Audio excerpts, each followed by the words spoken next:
அனைவருக்கும் கணித வணக்கம். இப்போ பார்க்க போகிறது பயிற்சி 3-4 7ஆம் வகுப்புக்குரியது முதல் பருவம்.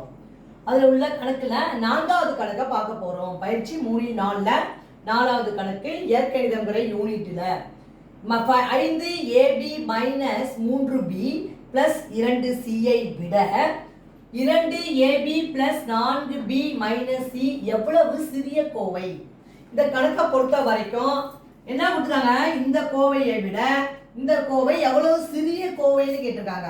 சிறிய அப்படின்னாவே என்ன செய்யணும், இதுல இருந்து இதை கழிச்சிட்டு போடுற வரக்கூடிய ஆன்சர் தான் இந்த கேள்விக்குரிய விடையாகும்.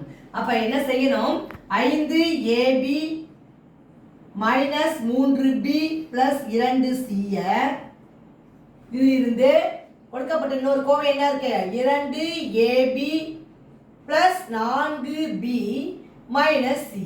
இதுல இருந்து இதை கழிச்சோம்னா அது எவ்வளவு சிறியது அப்படிங்கிறத நம்ம ஐடென்டிஃபை பண்ணிடலாம். இப்போ பாருங்க, அடுத்த ஸ்டெப் என்ன பண்ண போறேன், 5ab minus 3b plus 2c இந்த ரிமூவ் பண்ண போறோம். பிராக்கெட்டை ரிமூவ் பண்ணிட்டு குறியீடை பெருக்கிக்கிறோம். Minus into plus minus 2ab minus into plus minus 4b minus into minus plus C. இதை மாதிரி போட்டுட்டோம். அடுத்த ஸ்டெப் என்ன பண்ணுவோம், ஒத்த குறியீடுலாம் ஒன்னா சேர்த்து எழுதிக்கிறேன்.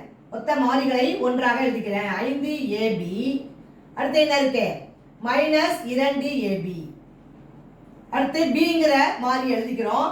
மைனஸ் 3b அடுத்து இங்க என்ன இருக்கு, மைனஸ் 4b இருக்கு.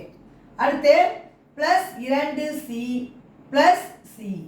இப்போ பாருங்க, இப்போ கழிச்சோ கூட்டியோ போட போறோம். இது பிளஸ் இது மைனஸ். அப்ப 5ல 2 கழிச்சா 3ab இது ரெண்டுமே ஒரே குறியீடு, அப்படியே கூட்டி அந்த குறியீடு இடுறோம். 3 4 7 மைனஸ் 7b அடுத்து இதுவும் பிளஸ் இதுவும் பிளஸ் தான், ரெண்டு ஒண்ணு கூட்டினா 3c. அப்ப இந்த கணக்கை பொறுத்த வரைக்கும் வரக்கூடிய விடை என்ன கிடைச்சிருக்கு, 3ab minus 7b plus 3c.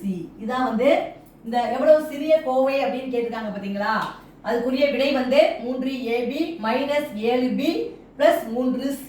புரிஞ்சுங்களா?